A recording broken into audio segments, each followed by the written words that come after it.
हर औरत अपने बच्चों को दिलो जान से प्यार करती है, लेकिन अगर वही औरत एक सौतेली माँ बन जाए तो फिर वो अपने बच्चों के साथ क्या क्या कर जाती है, कुछ कहा नहीं जा सकता। इसी तरीके की एक औरत होती है, उसका एक सौतेला बेटा होता है। उस बेटे के साथ वो इतना जुल्म करती है कि अगर वो रोता था तो उसे मुंह पे ही मारा करते थे, यहाँ तक कि चिमटे से दाग दिया करते थे और भी बहुत सी यातनाएं करते थे कि जिसे जानकर सभी के रोंगटे खड़े हो जाते थे। इस तरीके से समय गुजरता है और एक दिन वो औरत उस बच्चे के साथ एक ऐसी घटना कर देती है जिसकी कोई कल्पना भी नहीं कर सकता। जी हाँ दोस्तों, जब आप लोग सुनेंगे तो शायद आप लोगों को बहुत हैरानी होगी। ये एकदम दिल को झकझोर देने वाली कहानी है। तो आइए जानते हैं पूरी घटना इस वीडियो में। लेकिन वीडियो में आगे बढ़ने से पहले बस वही छोटी सी रिक्वेस्ट, वीडियो को लाइक कर दीजिए, चैनल को भी सब्सक्राइब कर दीजिए ताकि मेरा हौसला बढ़ता रहे। दोस्तों, ये सच्ची घटना है उत्तर प्रदेश के अंबेडकर नगर जिले की। वहाँ पे एक परिवार होता है। उस परिवार में एक लड़का होता है। उस लड़के का नाम मंटू होता है। मंटू अभी 1.5 साल का ही होता है कि उसके माता का देहांत हो जाता है, क्योंकि उसके गांव में अभी हाल ही में बिजली आया हुआ था।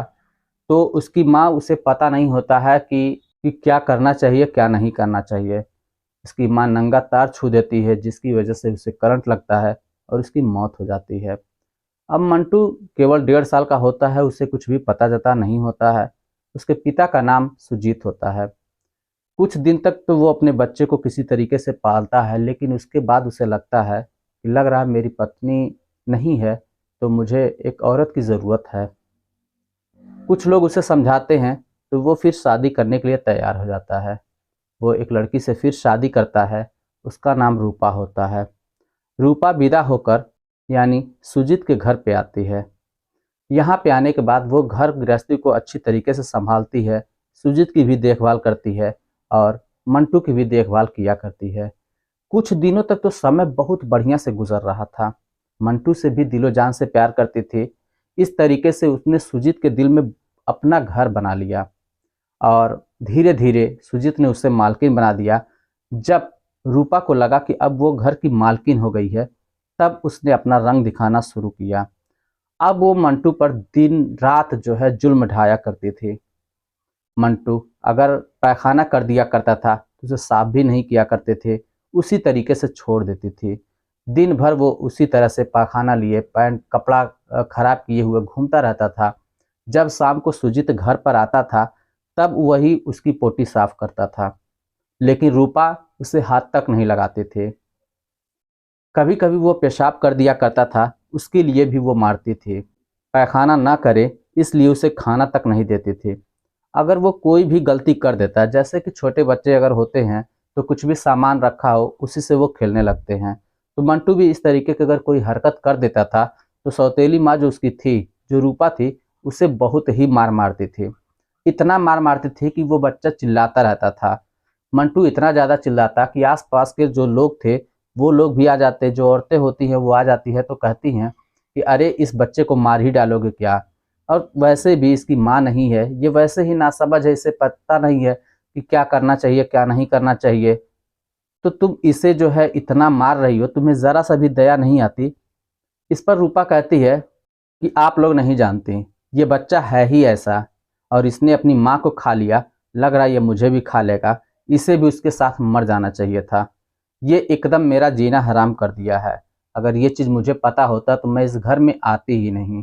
अगर इस पर भी कोई औरत कुछ और भी कह देती तो फिर ये रूपा जो होती है उससे लड़ जाया करती थी। इस वजह से सभी लोग शांत हो जाया करते थे, कोई कुछ भी नहीं बोलता था। मंटू जब ठंडियों का समय होता है तो वो फिर जो है अपने माँ बाप, यानी उसे तो पता ही नहीं होता है कि ये मेरी सौतेली माँ है, क्योंकि जिस उम्र में उसकी माँ का देहांत हुआ था उसे कुछ भी नहीं मालूम था कि उसकी माँ मर चुकी है। तो वो सोने के लिए अपने माँ बाप के बीच में ही पहुंच जाता था, लेकिन जो रूपा होती है उसे झटकार कर किनारे कर देती है। तो सुजीत जो होता है वो कहता करे बच्चा है, इस ठंड में कहाँ जाएगा, लेकिन रूपा कहती नहीं, बिस्तर पे बीच में मैं नहीं सुलाऊंगी, पेशाब वगैरह कर देगा तो कौन सुखाए खाएगा, उसे झटकार के किनारे कर दिया करते थे। दोस्तों, इस तरीके से धीरे धीरे समय गुजरता है। इस बीच में अगर कोई गलती उसे कर देता था तो चिमटियों को क्या करती थी, गर्म करके उसे दाग दिया करती थी। और मार तो बेतहाशा मारते थे, ऐसा कि कोई जानवर को भी ना मारे। अब मंटू क्या करता, उसे कुछ समझ नहीं था, वो समझता भी नहीं था।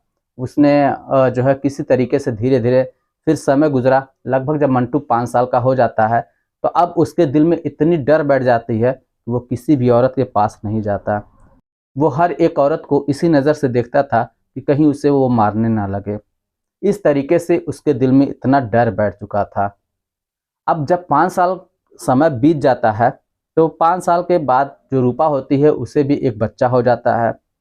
अब वो अपने बच्चे को इतना ज़्यादा प्यार करती थी, एकदम लाड दुलार से प्यार करते थे, अपने बच्चे को खिलाया करते थे, मगर मंटू को कुछ भी नहीं खाने के दिया करते थे। मंटू मुंह ताकता रह जाता था, लेकिन फिर भी मंटू को कुछ भी खाने को नहीं देती थी। एक दिन की बात है, बिस्कुट गिरा हुआ था, जो रूपा का होता है वो मंटू उठा के खा लेता है। अब ये चीज़ रूपा देख जाती है, उसे बहुत ही गुस्सा आता है और उससे थूका हुआ चटाती थी कि कहती थी कि आज के बाद तुम ऐसी गलती बिल्कुल भी नहीं करोगे। दोस्तों 5 साल के जो बच्चे होते हैं लगभग लगभग कुछ हद तक समझ जाते हैं। इसी दौरान उसके जो चाचा होते हैं, जिनका नाम अजीत होता है, उनकी शादी होती है। नई नवेली दुल्हन उनके घर पर आती है। उस नई दुल्हन का नाम मीरा होता है, जो कि मंटू की चाची होती हैं। अक्सर आप लोगों ने देखा होगा कि जब दुल्हन नई नवेली आती हैं तो उनका कमरा बहुत अच्छी तरीके से सजा होता है। बच्चे जो भी छोटे होते हैं, जो इसके बुआ के थे और जो गांव गिरोह के जो छोटे बच्चे वगैरह रिश्तेदार के होते हैं, वो सभी लोग उस कमरे में पहुंचते हैं और खूब ज़्यादा मौज मस्ती करते हैं। मंटू भी उन लोगों के साथ में जाता था, मगर दूर ही खड़ा रहता था। अब जो मीरा थी वो भी डांट फटकार नहीं पाती थी, क्योंकि नई नवेली दुल्हन थी, तो वो सोचती थी अगर मैं डांट फटकार दूंगी तो घर वाले क्या सोचेंगे, कोई और वैसा क्या कहेगा कि देखो ये आते आते ही अपना रोब जमाने लगी। इस वजह से वो कुछ भी बोलती नहीं थी। और वैसे भी मीरा जो थी वो बहुत ही अच्छे दिल की इंसान थी। तो जब देखती है कि मंटू जो है उसके पास नहीं आ रहा है, बाकी बच्चे आ रहे हैं, उसे शरारत कर रहे हैं, परेशान कर रहे हैं, मगर मंटू दूर से ही खड़ा उसे देखता रहता था। तो वो सोचती थी आखिर ये लड़का कौन है जो मुझसे दूरी बना के खड़ा है लेकिन मेरे करीब में नहीं आ रहा है। तब वो लोगों से पूछती है तो पता चलता है कि इसका नाम मंटू है और ये तुम्हारे जेठ का लड़का है। इसकी माँ बहुत पहले ही एक्सपायर कर गई, यानी इसकी माँ का देहांत हो गया था। और जो इसकी दूसरी माँ है, सौतेली माँ, वो इसे बहुत ज़्यादा मारती पीटती, डांटती फटकारती है, यहाँ तक कि इसे चिमटे से भी दाग दिया करते थे और इसे टाइम से खाना भी नहीं दिया करती। इस वजह से ये इतना डरा सहमा है कि ये किसी औरत के पास जल्दी जाता नहीं है। अब इस बात को सुनकर जो मीरा होती है, यानी जो मंटू की चाची, उसके दिल में कुछ रहम आता है और वो दिल ही दिल में सोचने लगती है कि मैं इस बच्चे को अपने पास बुलाऊं। उसके अंदर प्यार उमड़ पड़ता है, तो वो मंटू को अपने पास में बुलाती है। मंटू उसके पास में पहुंचता है। फिर मीरा उससे पूछती है बेटा तुम्हारा नाम क्या है। मंटू पहली बार किसी औरत के सामने मुंह खोला और कहता है मेरा नाम मंटू है। तब मीरा उसे दुलार से अपनी गोद में बिठाती है, उससे प्यार करती है, उसके सर में तेल लगाती है, उसके मुंह हाथ पैर को धुलती है। मंटू अपना सा प्यार पाकर बहुत ही खुश होता है। उसे मानो जिंदगी में लग रहा हो कि हाँ उसे असली माँ मिल गई हो। अब मंटू रोजाना अपनी चाची के पास जाया करता था और वहीं पे कभी कभी सो भी जाया करता था। दोस्तों इस तरीके से समय गुजरता जाता है, धीरे धीरे वक्त गुजरता है। एक दिन की बात है, मंटू आता नहीं है। तब उसकी चाची जो मीरा होती है वो सोचती है कहाँ रह गया, आज तो नहीं आया। वो सोचती है बच्चा है, किसी के साथ खेल उल रहा होगा और वहीं पे रह गया होगा, फिर अपने घर जाकर जाके सो गया होगा, तो उसे कुछ पता नहीं चलता। और वैसे भी वो नई नवेली दुल्हन थी तो घर से बाहर भी नहीं निकलती थी कि जाके देख सके कि आखिर मंटू है कहाँ पे।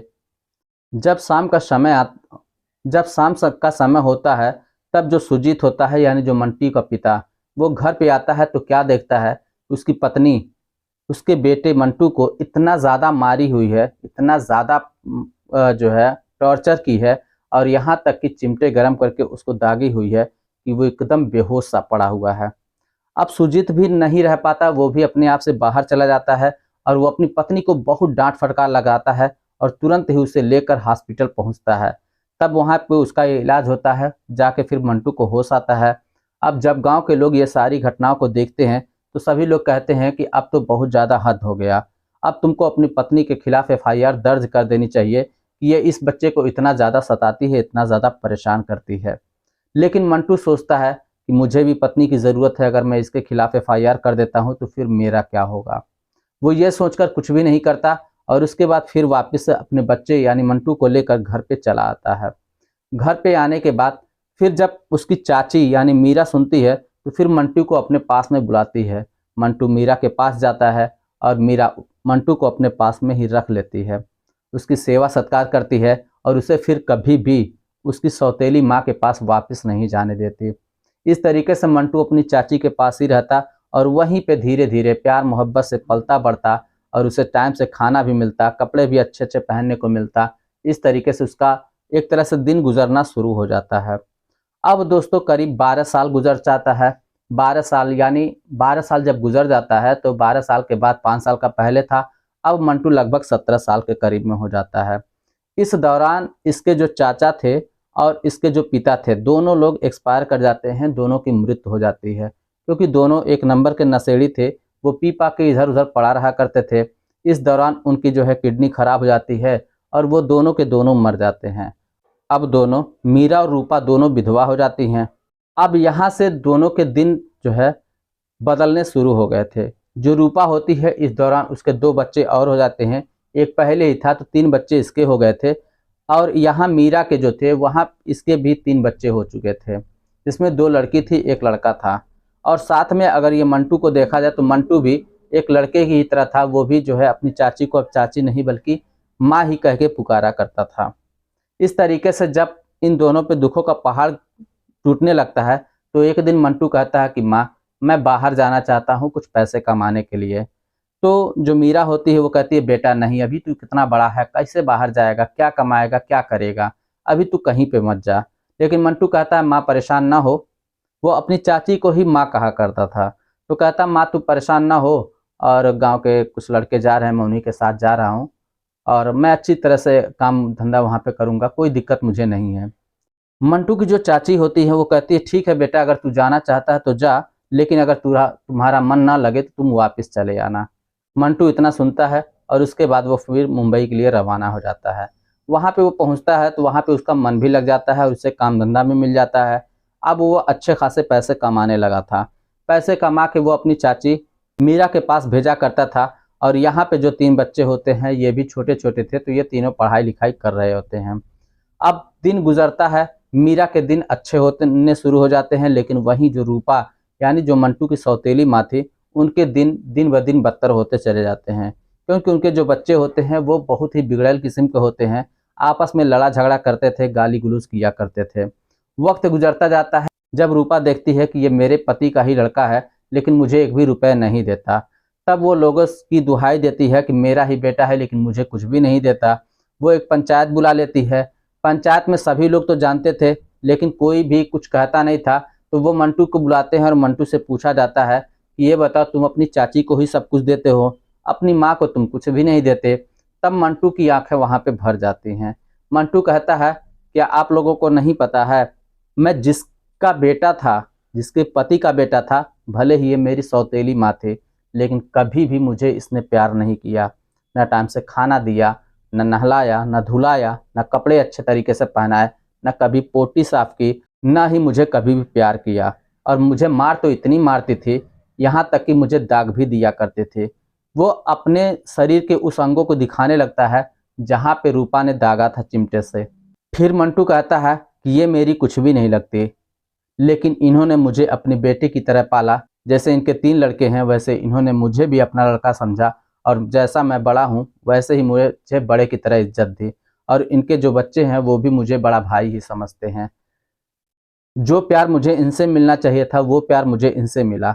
अब बताइए मैं इनके एहसान को मरते दम तक नहीं भूल सकता और इनके जुल्म को भी नहीं भूल सकता। मैं दोनों के कुछ भी नहीं भूला हूँ और मैं पूरी ज़िंदगी याद रखूँगा। फिर बताइए मेरा हक किस पर ज़्यादा बनता है, जिसने मुझे प्यार करके और मुझे अपना समझ के इतना बड़ा पाल पोस किया उसका, या जिसने मुझे मारा पीटा दागा उसका। ये बात जब पंचायत सुनती है तो पंचायत भी चुप की चुप पड़ी रह जाती है, वो भी किसी से कुछ भी नहीं कहती। वैसे भी पंचायत कुछ कह भी नहीं सकती क्योंकि उसे सब कुछ पता होता है। अब धीरे धीरे फिर वक्त गुजरता जाता है। वक्त गुजरने के साथ ही साथ जो मंटू होता है वो और भी बड़ा हो जाता है। उसके बाद उसकी शादी हो जाती है, पत्नी भी घर पे आती है, तो मीरा उसकी पत्नी को अपनी बहू समझती है और फिर सास बहू मिलकर घर पे बहुत अच्छी तरीके से रहती हैं। मंटू मुंबई में कमाई करता है। उनके जो चाचा के लड़के थे, यानी जो मीरा के लड़के थे, वो छोटे छोटे थे, वो अभी भी पढ़ाई कर रहे हैं। इस तरीके से दोस्तों ज़िंदगी अच्छी खासी गुजर रही है। दोस्तों कहानी वैसे कोई उतनी खास तो नहीं थी, लेकिन इस कहानी से एक बहुत बड़ी सीख मिली कि हम जैसा करेंगे हमें वैसा ही भोगना पड़ेगा। हमें सभी से प्यार के साथ ज़िंदगी व्यतीत करनी चाहिए, सभी को अपना मानते हुए चलना चाहिए। क्या सौतेला और क्या अपना, सभी अपने ही हैं। कोख भले एक ना हो मगर खून तो एक ही है। तो बस दोस्तों ये रही कहानी। आपको ये कहानी कैसी लगी, आपकी जो भी राय हो आप हमें कमेंट बॉक्स में लिखकर ज़रूर बताइएगा। चलिए फिर मिलते हैं नेक्स्ट वीडियो में, तब तक के लिए जय हिंद।